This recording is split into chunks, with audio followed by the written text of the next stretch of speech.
So I got into freediving.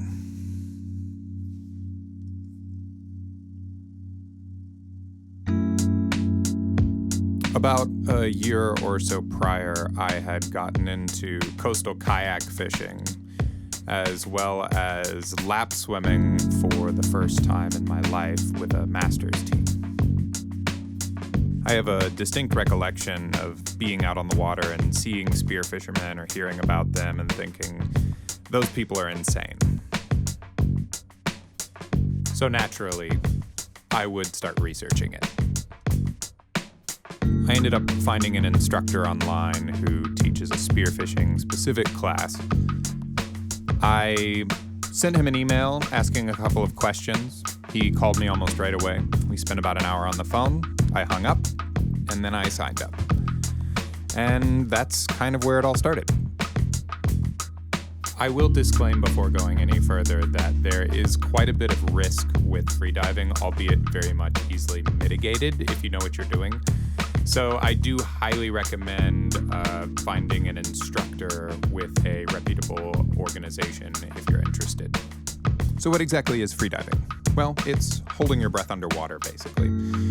There's a lot of physiology and technique that goes into it, but basically you're training your body to tolerate higher levels of CO2 and lower levels of oxygen. You're also kind of training yourself to relax. The more you can slow your heart rate down and be efficient with your movement in the water, the better off you are.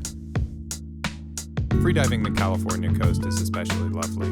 While it's pretty cold and often cloudy water, the kelp forests are just kind of magic. Spearfishing itself tends to draw in a lot of focus on larger species with big, powerful guns, but I'd much rather focus in this on foraging. While it's not the most exciting and extreme, I find it the most conducive to the long-tail progression that comes with freediving.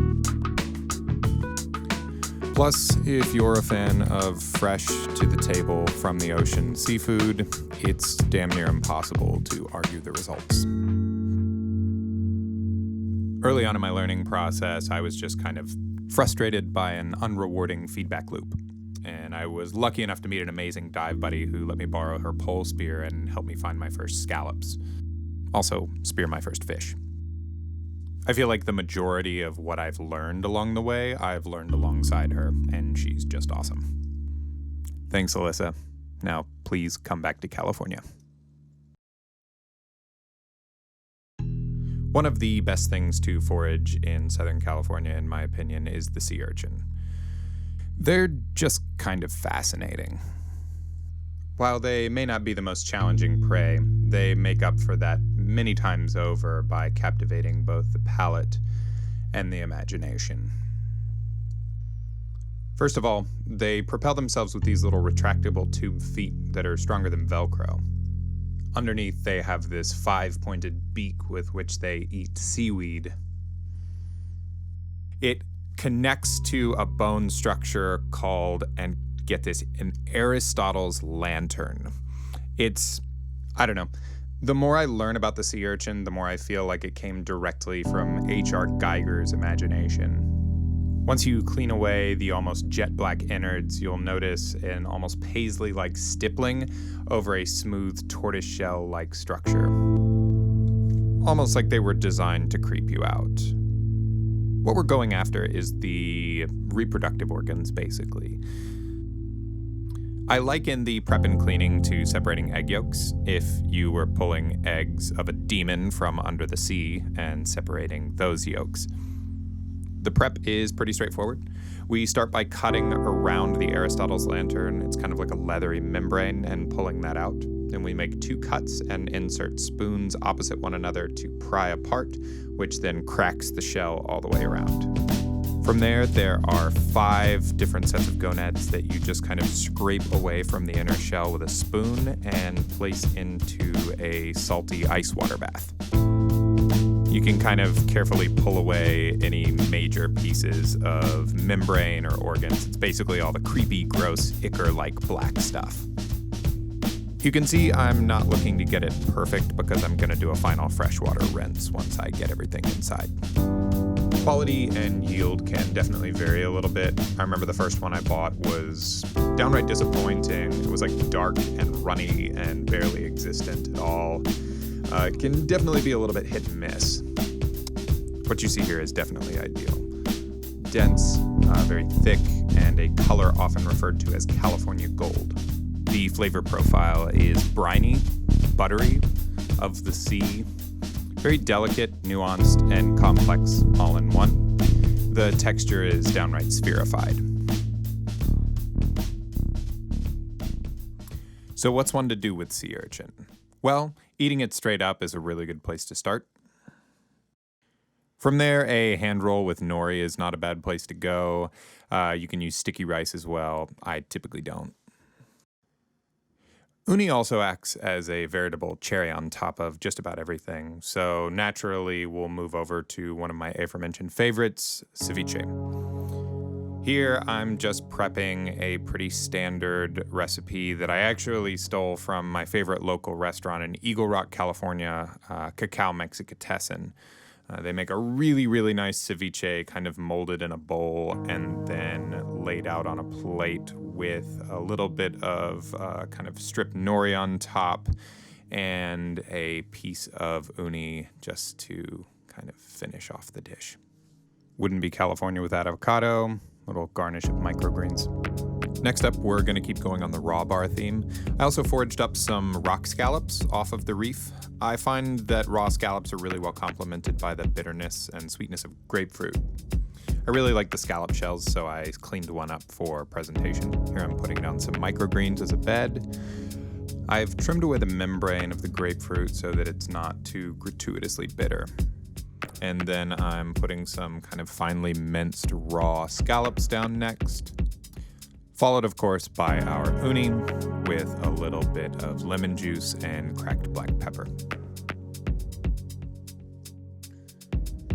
Finally, another little piece you see here is an uni shooter I made. It's over grapefruit avocado with a ribbon of habanero and a slight little garnish of micro cilantro. Oh, and toasted sesame oil. Okay, let's talk savory. Right here, what I'm doing is taking some oyster and shiitake mushrooms and sauteing them up in some butter. First, I'm mincing up some shallots and cooking that down in the butter. Throwing in a little bit of parsley and letting those get nice and brown. Separately, I'm sauteing up in butter some scallops with a little bit of cracked pepper. Now we're moving on to sea urchin as sauce. I'm going to make an emulsion out of olive oil and uni. You can also use butter.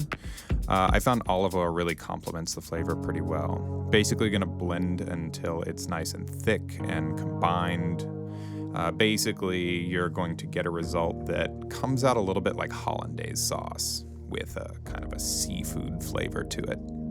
In fact, I would definitely say a future menu item for brunch for me would be crab cakes Benedict with uni sauce.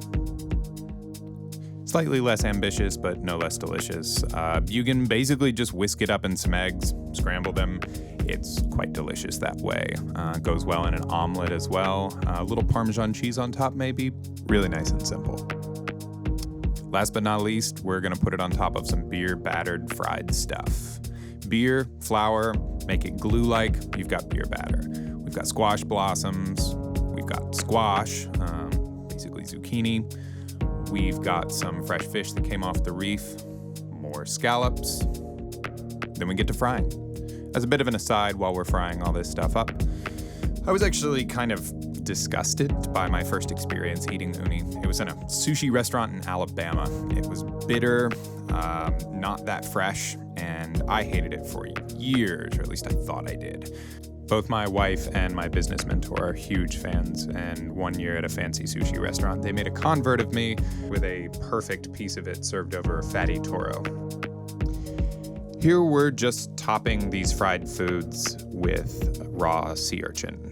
It complements the salty, crispy, deep-fried, oily so well.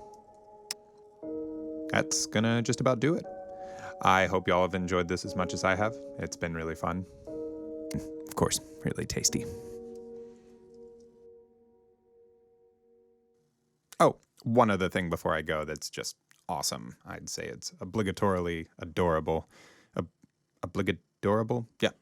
Anyway, I got through cleaning all of these scallops and had the shells lying around, and I noticed this lizard was kind of hanging out on them. And at first I was like, oh, this lizard must be eating little bits of scallop or maybe some of the greenery around the shells.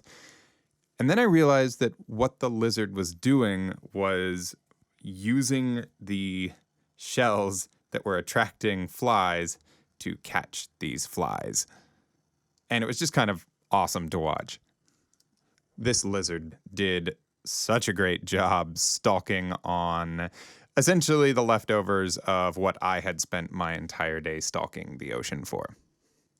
Also, as my wife pointed out, even slowed down, it looks like claymation movement. Just so much fun.